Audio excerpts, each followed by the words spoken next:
আপনাদের ফোনে যদি টাকা কেটে নেয়, এই টাকা কাটা অপশনটা কিভাবে বন্ধ করবেন দেখেন।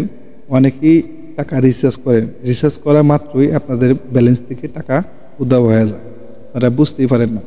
যখন আপনারা কথা বলতে যান তখন আপনাদের ব্যালেন্সে টাকা নাই, এমনটাই অফিস থেকে বলে। তো আপনি এমন একটা অফার চালু করে রেখেছেন যার কারণে আপনাদের ফোনে টাকা কেটে নেয়, রিচার্জ করলেই টাকা কেটে নেয়। তো এইটা আপনারা অফারটা কিভাবে বন্ধ করবেন, সকল সিমের কিছু কোড দিব স্ক্রিনে। এই তো রবির জন্য আপনারা *9# এটা ডায়াল করলে আপনাদের সকল অফার বন্ধ হয়ে যাবে, টাকা কাটার অফার বন্ধ হয়ে যাবে। আর এয়ারটেলে হলো *9# একই, রবি আর এয়ারটেল একই, এটা ডায়াল করলে আপনাদের বন্ধ হয়ে যাবে টাকা কাটা।